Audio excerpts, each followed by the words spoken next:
Walters Sports Bar is excited to welcome Nationals fans back to the ballpark this spring. Located directly across the street from Nationals Park, Walters is the preeminent sports bar in Navy Yard, boasting over 35 televisions, both indoors and out. Walters is a great location to catch the Nats all season long. Walters encourages all fans to check out coronavirus.dc.gov to get up-to-date information on current dining restrictions. Go Nats! You know, Al, last year they couldn't have fans in the ballpark, and so you lost all that energy and excitement outside the park. I'm really excited to see what that looks like this year now with fans back, and there's no place better located or better situated to host fans before, during, and after games than Walters. And welcome to Nats Chat for Monday, March 29th, 2021, along with Nats insider Mark Zuckerman of MASNsports.com. I'm Al Galdi, host of the Al Galdi Podcast. This is our final show before the start of the regular season. The next time we do an installment of Nats Chat, our lives will be forever changed. The season will have begun. Mark, will you miss discussing the happenings in Grapefruit League games? Because I sure will not. No, Al, I think the only people who are more excited for the Grapefruit League to be over than us are the players themselves. And you can tell that they've started to have enough, especially the guys who just feel good. Yeah, they got some work to do, but right now they just don't want to get hurt. That's the main thing. And get on that plane and head north. They are fired up to start the season like we all are. It is time for the season to begin, and it's going to be beginning very, very shortly. There is so much to do on this installment of the Nats Chat podcast. Massive news on Saturday, the demotion of Carter Kieboom. We'll get to that in just a moment. We'll examine where we're at with the Nats season opening roster. It is our season preview show, so we'll tell you where the Nats stand in the National League East, which, of course, many believe to be the best division in the majors, and we'll give you our season predictions for the Nats. We will get on record. Are you prepared to get on record? Because this is like a court of law, man. You make your season prediction and you cannot waver once you make it. No. I'm all about it. I always publish not only my own, but all my colleagues' predictions on MASNsports.com on opening day. I guess you guys are going to get a little bit of a preview of that a few days in advance of how I feel about this. And the most important thing that I always say we have to do is, and I'm going to hold this true to our show now as well, after the season is over, we have to go back and review them and let everyone know just how good or more likely how bad we were at our predictions. Hold us accountable. Point out how wrong we ended up being. There's no question about that. Let us have it. You can continue to tweet us. We continue to get so much great feedback from all you guys at Nats_chat. You can email the show, natschatpodcast@gmail.com, including if you would like to become a sponsor of the Nats Chat podcast, email the man behind all of this, Tim Shovers. That email address again, natschatpodcast@gmail.com. All right, so like I said, there is a ton to get into. No development larger than what went down on Saturday. The Nationals, in a flurry of roster moves. I mean, this wasn't the only thing the Nats did, but it certainly was the biggest thing. Optioning Carter Kieboom to AAA Rochester. If anyone thought we overreacted or there was an overreaction to Starlin Castro starting that exhibition game at third base a few days back, no. If anything, that was underplayed. A lot of ramifications with this, a lot of layers to this. I guess we'll start with this, Mark. Carter Kieboom, we all know, had been struggling. Were you surprised when he got demoted on Saturday or not really? I have to admit I was not, just because of what we'd seen happen over the whole spring, but especially in the last week. And when you'd watch him take the at-bats, he honestly looked lost up there. He's swinging at pitches out of the zone. He's taking fastballs down the pipe for strike three. I know he talked about, and let's say this, to his credit, on Sunday, the day after he's demoted, and after he had spent about over 2 hours in the batting cage hitting balls, he went into the Zoom room in West Palm Beach and talked to us for 16 minutes. And, you know, I give the guy a lot of credit because that's a tough spot to be in. He knows there's going to be tough questions, and we're asking him about how much he struggled. He talked in that about how he feels like he's close, that he feels like his swing is right there, and he felt like it wasn't a matter of not seeing pitches. From my opinion, my perception of all this from afar, I don't think he looked that close to me, and I'm guessing that the team didn't feel that way either. Otherwise, they probably would put him on the opening day roster. He's got a lot of work to do, and I think it's not just mechanics of his swing, but I think there's some mental work to be done here. Can he handle a second straight year where he was supposed to be the opening day third baseman, and he will not be starting on opening day at third base? Yeah, and that's as good of a place as any to start in terms of like the major implications of this. This is a guy who was a first round pick in 2016, touted for a while as the Nats third baseman of the future. One of the reasons, maybe not the reason, but one of the reasons the Nats felt okay with letting Anthony Rendon go via free agency. It's not unlike, I mean, it's to a lesser extent, but it's not unlike letting Bryce Harper go because you had Robles and Soto. You let Rendon go in part because you had Kieboom. And like you just said, this is a second consecutive season in which he's supposed to be the everyday third baseman, ends up not being the case. And if you tack onto that what happened in 2019, and that was a bit unfair, he's playing shortstop. It was a brief call up to the major league level, but he struggled then. This is 3 straight years now where you're dealing with some version of disappointment for Carter Kieboom. I guess I'll just ask it like this. I mean, is he a bust? Like at this point, if you're a Nats fan, do you have to be viewing Carter Kieboom as a bust, or do you think this is still salvageable?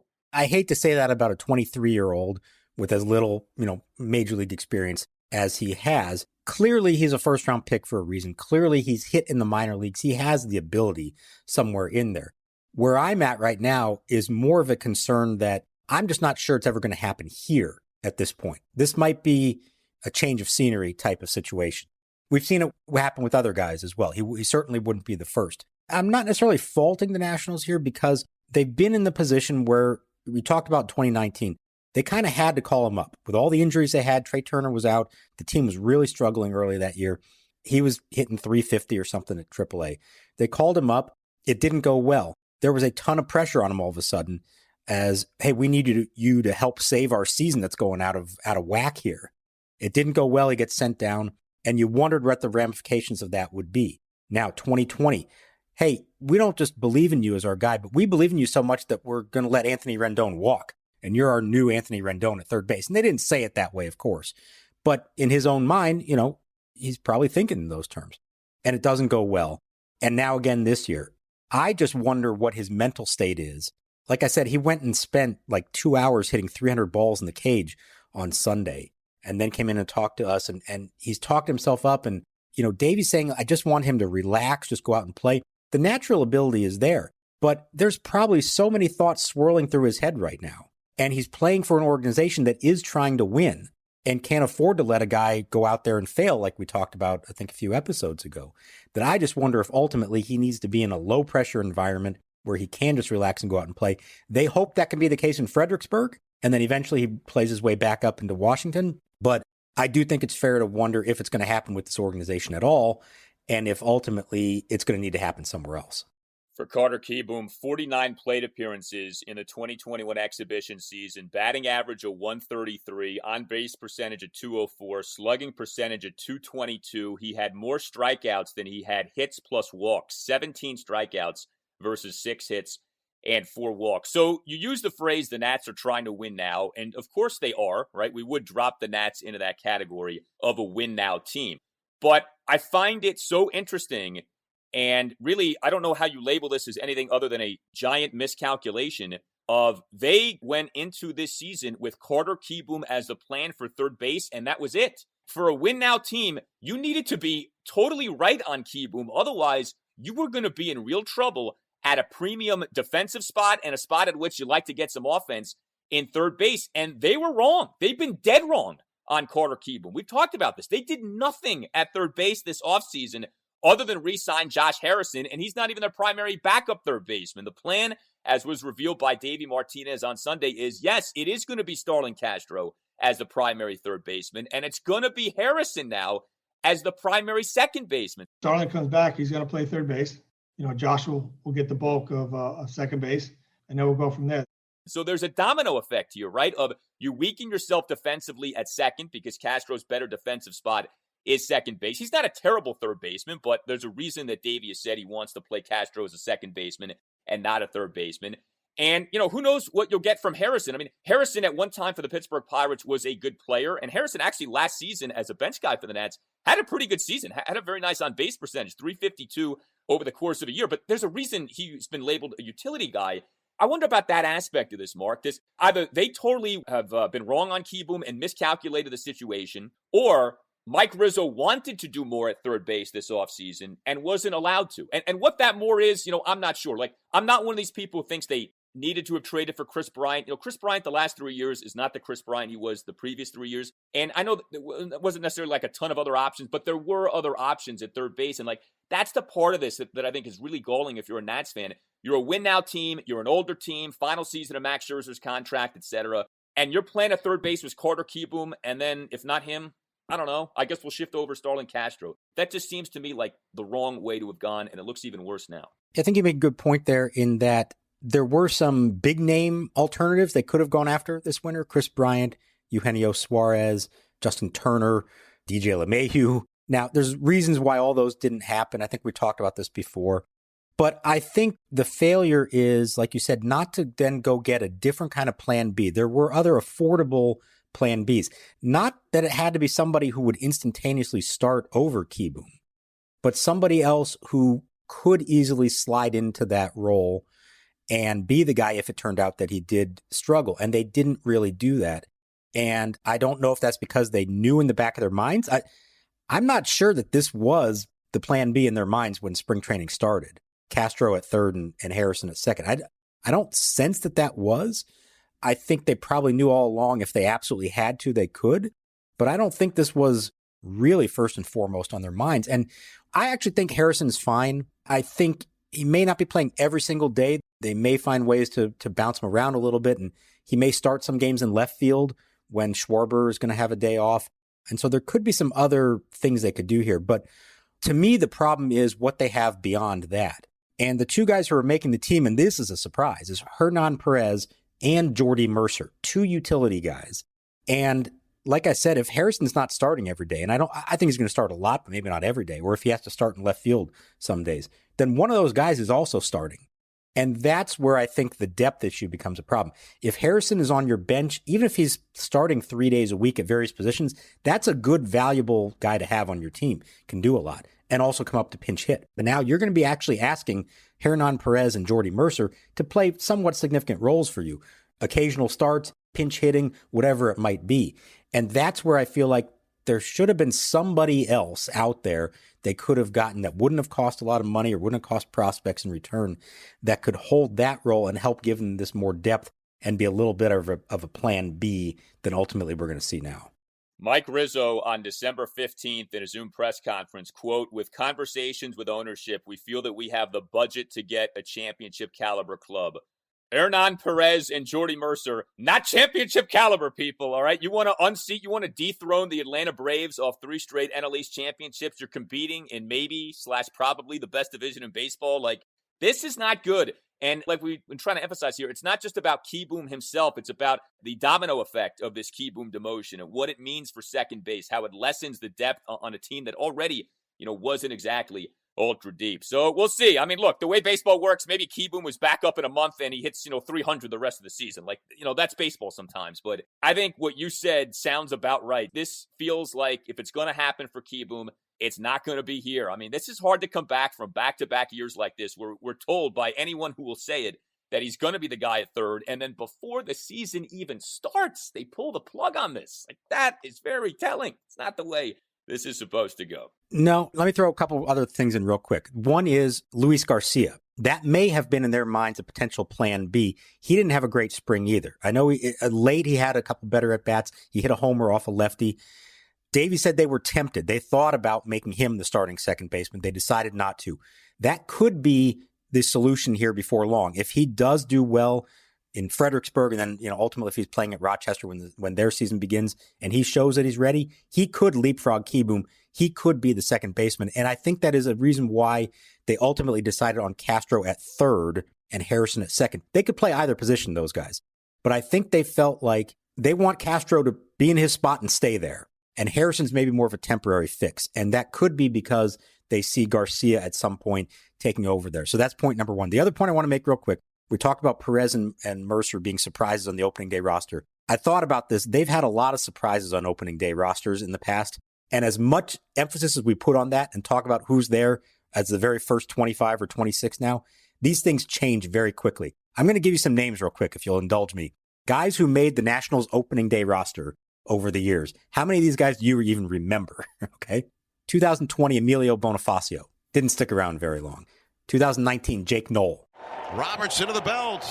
The kick and the pitch. It's inside, ball 4, and a Curly W's in the books.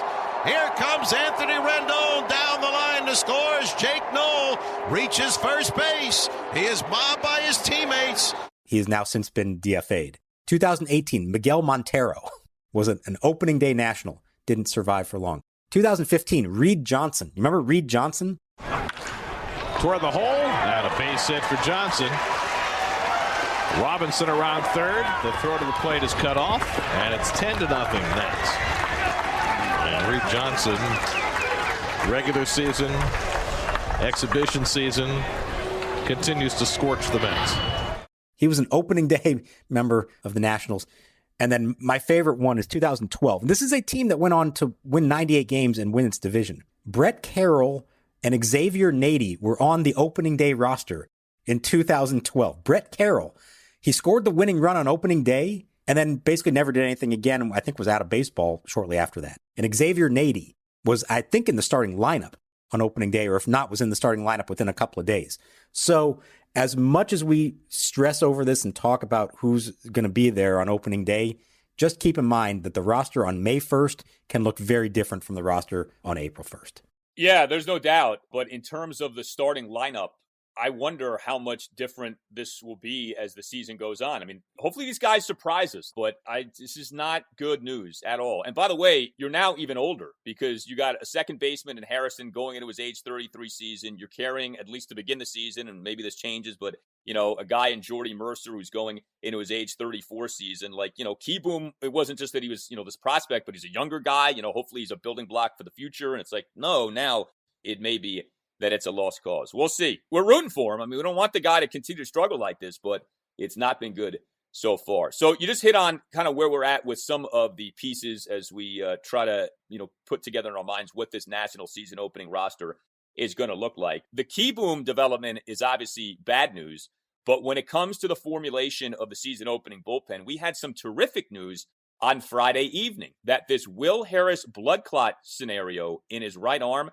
turns out wasn't a blood clot at all. And I guess we don't know anything with certainty at this point in terms of his availability for the regular season, but it sounds like he could be available sooner rather than later. What do we know right now? This is a crazy story, as it turned out, Alan. There's been a lot of mixed messaging here. And to be honest, the Nationals haven't been real great at conveying all this to us in a way that that made a lot of sense, or that was very consistent. I'll just say that. Here's what, at this point, what I can tell you based on what we know. Will Harris was feeling numbness in his fingers earlier in spring training. Didn't quite feel right. They went and got him checked out, and a doctor in West Palm Beach diagnosed him with a blood clot in his arm. They said, okay, we're going to send him to a specialist in St. Louis, Dr. Robert Thompson, who works on a lot of athletes who have these kinds of issues, both minor and very major. And we want to get a second opinion from him. They got the appointment with him. He went there to visit him. On Friday afternoon, Davey Martinez in his pregame session with us says he had a procedure today to remove a very small blood clot from his arm. Good news, though, things are taken care of, and hopefully we're going to get him back. But we'll know more at the end of the day. Then after the game that night, Davey then says to us, actually, I've got, very good news for you. The doctor in that procedure of a venogram discovered that there was no blood clot after all. Now, like I said, a few hours earlier, Davey actually said that he had the procedure to remove a blood clot. Then after the game, he's saying, no, the procedure found there was no blood clot. So if you're as confused as I am right now, join the club. The big picture thing here is, though, this is very encouraging, hopefully. I don't know that we really know what was causing the numbness or the other issues for Will Harris. They're still trying to figure out, okay, can we just throw him right back into the mix, get him going again? I'm not sure they know the exact answer to that. But while he's not going to start the year on the opening day roster, I think that's safe to say, it doesn't seem like he's going to need to miss a lot of time as long as they determine there's nothing else going on here health-wise. And that's a huge lift for them, because I was kind of preparing for, and I think a lot of people in their minds were preparing for, him missing, 2 months, 3 months, maybe more. And it at least doesn't seem like that's going to be the case now. So that is a big boon for them. But I do wish, selfishly as a member of the media, that they had been a little more forthcoming and straightforward with their reporting of all these things to us, as then we passed them on to all of you, because it was very confusing on our side, and it came across looking like they told us one thing and it turned out to be something else. So if you're keeping track at home, and you are aware of the Nationals' lengthy history of confusing medical developments. We have already had 3 in spring training. There's the Will Harris situation that Mark just outlined. There's the Jon Lester situation that Mark made mention of. Thyroid removed. No, actually parathyroid removed. There is a difference. There's also the Stephen Strasburg thing where we were told left calf strain, and it actually turned out it was a ruptured tendon in his left calf. Not the Achilles tendon, but that's not exactly a left calf strain. Ruptured plantaris tendon is what Strasburg dealt with. But it turns out, I heard that and I said, oh my God, because he was pitching 5 days later. And he said, the doctor immediately told him, it's okay. Unless you're still walking on all fours, you don't need these things. So unless we've devolved so much from an evolutionary standpoint that we're no longer walking on 2 legs, apparently Stephen Strasburg is perfectly fine without a plantaris tendon in his calf. Yeah, I guess so. But it is amazing, and you know this better than anybody. Every year there is misrepresentation, there is confusion, there is, change to what we're initially told with Nationals injury news. And look, I know medical stuff isn't always simple, and it's not, diagnosis can change and things like that. But man, 3 times in spring training, you talk about living up to your reputation, the Nats have already done that and then some with this medical reputation. I've been living through this for a long time now. There's a lot of inside baseball stuff here about, reporters and how we get our information and that. And I know it doesn't always interest everyone. I'll just say this. I think Davey Martinez and prior managers on this team have often been put in a bad situation. They're not medical experts. Too often they're the ones who are put out there to convey this stuff. And it's tough. I mean, these are confusing, complicated things. And I personally feel like it would be better if they could get the message out through their medical staff, whether that's actually letting us talk to the trainers and doctors or putting out statements that come directly from them as opposed to the manager. But this is a behind the scenes little thing that's been going on for a long time between the reporters and the organization. And they've decided this is the way they do it. And they're apparently comfortable with the ramifications of it. Couple more spring training developments, and then we'll get into our season preview items. So Jon Lester pitched in the Nats' penultimate exhibition game Sunday afternoon, an 11-3 win over the St. Louis Cardinals. 3 runs, 2 earned in 4 1/3 innings through 75 pitches. It is looking like he's going to be good to go for the start of the season, but, and I saw you tweet this out, the order in which we see National starters to at least begin the season might not be exactly what we had anticipated. Yeah, it may not. I think we've in our minds kind of already said, it goes Scherzer, Strasburg, Corbin, Lester, Ross. And a combination of things, when you have, Lester had got started late because of his parathyroid being removed, not his thyroid, big difference, as we said. And Strasburg having his issue. Remember, Scherzer came in a little bit late with the ankle. And just the way their schedule has lined up, it hasn't been perfectly along those lines. And so I've wondered if they might try to tweak a few things along the way. Lester himself mentioned after throwing 75 pitches in this Grapefruit League starter, it's only his 3rd and everyone else has had more than him, that maybe there would be an opportunity for him to do one more. It would be some other kind of tune-up in a simulated game, perhaps on April 2nd. That's Friday, the day after opening day and before they play again on Saturday. You could do that, and then he could come back and actually be the team's 5th starter, starting the 6th game on April 7th after Scherzer's 2nd start, if you got all that. Because of off days, they have ways to finagle all of this. So I would not be surprised reading between the lines if that's what they ultimately do.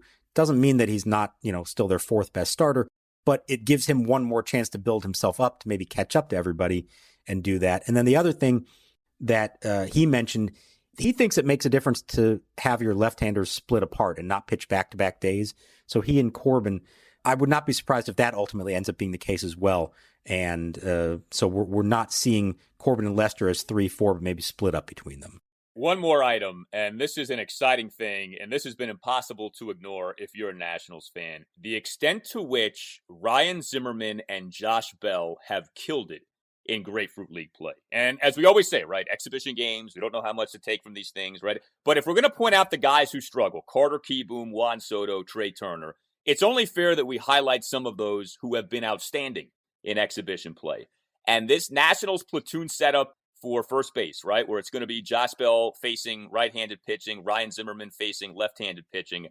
Each guy has been so good so far in terms of what we've seen in 2021. Ryan Zimmerman, over just 9 exhibition games, 6 home runs. Josh Bell, over his 17 exhibition games, 6 home runs. But it's not just that. Zimmerman batting .480 with a .519 on base. Bell batting .391 with a .455 on base. We all know that a lot of teams do positions like this now, where you have a right-handed approach and a left-handed approach. And, it's not just about like you have to have one guy for one spot. At the end of the season, it's like, what do both of those guys produce? And you can get some real high-level production with a really good platoon setup. Obviously, it's just exhibition season. Obviously, Zimmerman has to stay healthy. And obviously, for Josh Bell, he's coming off a really bad 2020. But, Mark, it has been remarkable. And it's been exciting to see what these guys have done in Grapefruit League play. It has. And here's why I think it is worthy of actually paying attention to this and believing that it is a sign of something. It's not the numbers. It's the way they look as they're putting these numbers up. Josh Bell is hitting the ball to center field and to the opposite field from both sides of the plate. That's a really good sign. He hit a ball in Port St. Lucie at Mets camp as a left-handed hitter that went way up off the scoreboard in left center field, 454 feet, StatCast they have down there. Josh Bell just clanked one off the scoreboard to tie the game. That's huge. If he is doing that consistently, and it looks like he has been, that's a big sign for him. Now, he is notoriously a streaky hitter. Same for Zim. So you just hope that he's not red hot right now. The season begins and all of a sudden he's ice cold after facing Jacob deGrom on a 40-degree night on Thursday, and that doesn't send him down a spiral where he goes into a slump. You hope that's not the case. But it's not just the numbers, it's the way he looks. And Zim is hitting everything hard. The outs are loud. Obviously, the home runs are great, but every at-bat I've seen him take has been loud contact. And I think the key here is that he's not playing every day. And of course, in spring training, you wouldn't do that anyways. But I think they're already trying to get him into the sort of mode that we might see him during the season where he's not playing every day. And this can be a way to help keep him healthy and keep him fresh and still be productive. And so all those of you out there, I thought you were going to ask me, could plan B at third base be Ryan Zimmerman? I've gotten that question a lot. I'm not doing that. No, okay, that's not happening for a variety of reasons.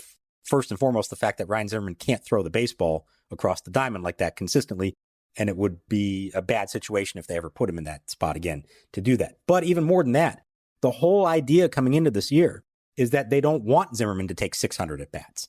They want him to take 250, 300 at-bats and maximize what they get from him, and that by keeping him healthy, they hope that does help him keep him healthy. Therefore, he can be more productive.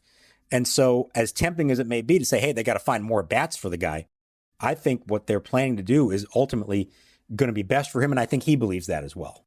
No doubt. If you caught our conversation with Ryan Zimmerman a few weeks ago on the Nats Chat podcast, he kind of comped his situation to that of Howie Kendrick in recent seasons. And I think that's a perfect comp where less is more and keep the guy healthy, but get him into games, 3-4 times a week, that kind of a thing, and just let him produce. And Zimmerman, he's still capable with the bat. He's obviously not peak Zim, but the guy can still hit.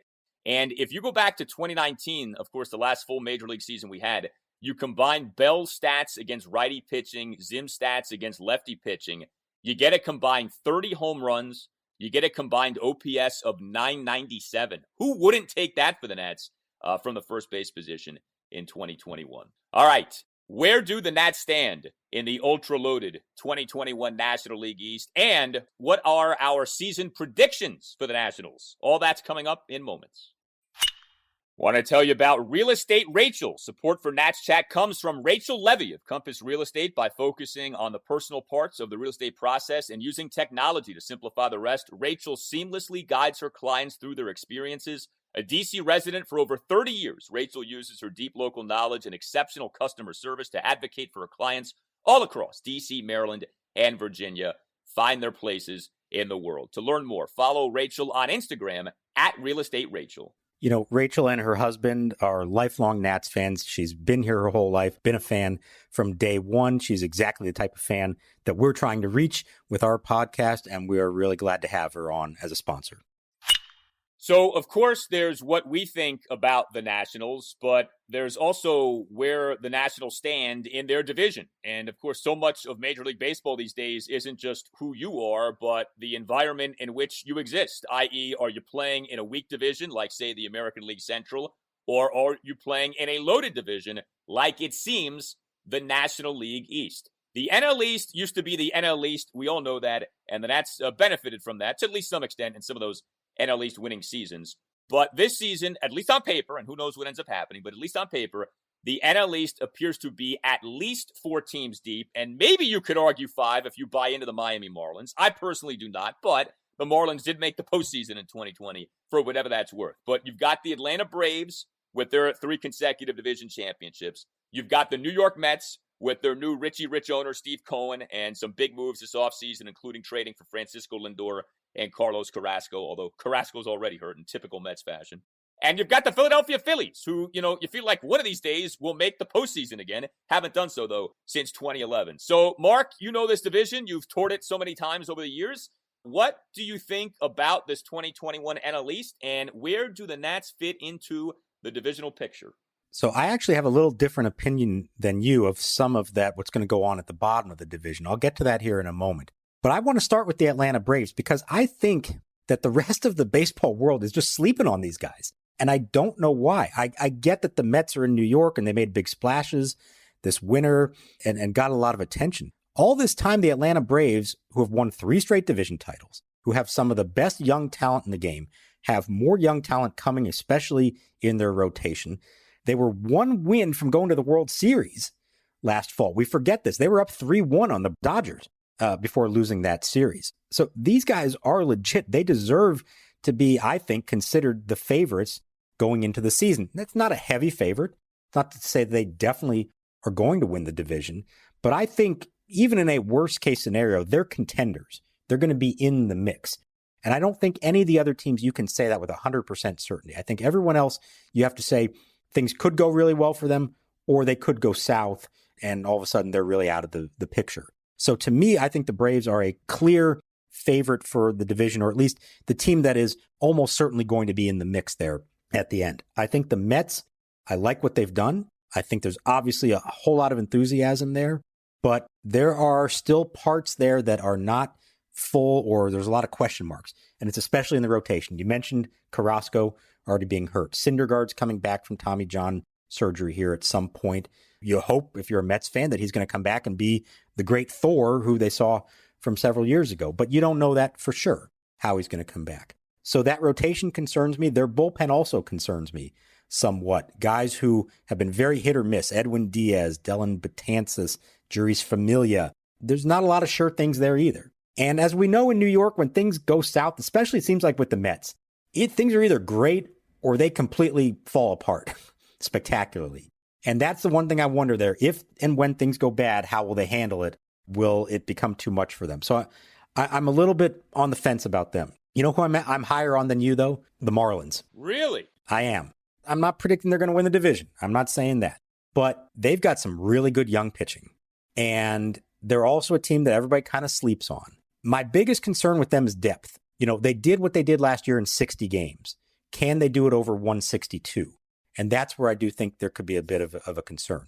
But if their rotation, the top 3 in their rotation especially, if it's as legit as it looks, and their core position players are legit, I think they can kind of be in the mix. And I'm putting them ahead of the Phillies coming into the season because I am not sold on the Phillies at all. I think they have a great lineup. They can score runs with anybody, but I am not sold on their pitching staff at all. It's Aaron Nola and I don't know what else. And I don't think in this division they're going to be able to win games with that kind of pitching staff. I could see them losing a lot of games late because of the bullpen. I could see them getting out slugged by some other teams. I think I actually have the Phillies last and the Marlins, 4th, the Mets 3rd, and I'm putting the Nats 2nd behind the Braves. There's a lot of variance here. They can go different directions, but I feel like for all the problems that the Nats have, and they do have their problems, if this rotation actually lives up to what it should be, if they stay healthy and all that, they're going to be in every game. And we've seen how that's been able to mask other issues over the years. They had the worst bullpen in baseball, 2019, and still won 93 games and should have won more if that bullpen was, even halfway competent. So I think as long as the rotation's fine, I do think they are ultimately going to be there in the end, and I'll have them in 2nd place behind the Braves. All right, I'm going to hold my fire on the Nats for a moment just to pick up on some things you hit on there going around the NL East. So with the Braves, there's no doubt. I mean, to me, the Braves are the 2nd best team in the National League. Like the Dodgers are the superpower. and the Braves are number 2. Like, that's what Atlanta is. In fact, if you go around Major League Baseball, there may not be more of a sure thing after the Dodgers winning the National League West than there is of the Braves winning the National League East. And I know that sounds odd, right? Because we just went through, the NL East, it's maybe it's the deepest division in baseball, most loaded division in the sport. Yeah, but go around the sport, the Braves may well be the second biggest favorite to win the team's division in 2021. The Braves have been really good. I think this is the first time in a long time you look at the NL East and you say which team has the best rotation going into the season. You don't say the Nats anymore. I don't think you do. I think you now say the Braves. That's a big change. That's a real, changing of the guard in terms of what was said for years in the division. The Braves have a loaded lineup. The Braves have all kinds of youth on their side. So, yeah, the Braves are the clear favorite to win the division. Interesting what you say about the Marlins. Look, they do have young pitching, but I think their offense is a real question mark. And they went 31-29 last year with a run differential of -41. They had no business winning 31 games last year. Don Mattingly, they should erect a statue of Don Mattingly in South Beach for what he did in 2020, especially with that COVID-19 outbreak the Marlins dealt with. So I guess it's possible. I'm still not a believer in them. I got to see so much more from their offense. With the Mets, man, the Mets crack me up because there is this perpetual dark cloud above the Mets. And every year the Mets get hyped up. And every year the Mets disappoint. It happens all the time. So it's like, if you told me the Mets end up going, 80-82 this year, I wouldn't be surprised. That's so typical of the Mets. I do think, though, they're good. I think their offense is really good. If guys don't stay healthy, sure, but they have a very talented lineup. They have a deep lineup. They have a lot of options with their lineup. It's funny. Robinson Cano getting suspended again for PEDs. That was like a gift from the baseball gods. It allows so much flexibility for them. There is concern after DeGrom. There's no doubt about that. This Carrasco injury is a big deal, and we don't know about Syndergaard and, the few other guys you're not quite sure of. So the Mets are a question mark. Phillies, their bullpen was atrocious the last few years. It's hard to believe it's going to continue to be this bad just because of the nature of relievers, but it's been like a year-to-year problem for Philadelphia. I look at the Nats, though, and I guess now we can sort of just get into our season predictions for the Nats and where we're at. I just look at the Nats, man, and I just see a team that, to your point, they're too good to be bad. There's too much talent for them to, crater. But there are too many question marks to feel like this is going to be a great season. And, already, we're not even done with spring training. And already, a lot of these question marks, something like a Carter Kieboom, something like, the bullpen. We'll see what this Will Harris thing takes us. But, Harris injured and Tanner Rainey injured. They don't have a lot of depth. And it's hard to see all these question marks going in their favor. And whereas in years past, you could say, well, they have this rotation. I don't know if we can say that anymore. I don't think the rotation is going to be terrible, but it was really bad last year. And I think we're kind of just potentially whistling past the graveyard to think, well, it's going to go right back to 2019. I've heard a lot of this the last few months with the Nats of last year, yeah, but that was, a shortened season. It still was a season. Teams still competed. And it wasn't some joke of a season. The Dodgers won the World Series. That was a true representation of the season. The Dodgers winning, the Rays winning the American League pennant. It's not like you had Rockies Tigers in the World Series. It was a real season. And the Nats were really bad last year. And I feel like there's been too much of a dismissal of last season. So for me, I think the Nats are going to go 83-79.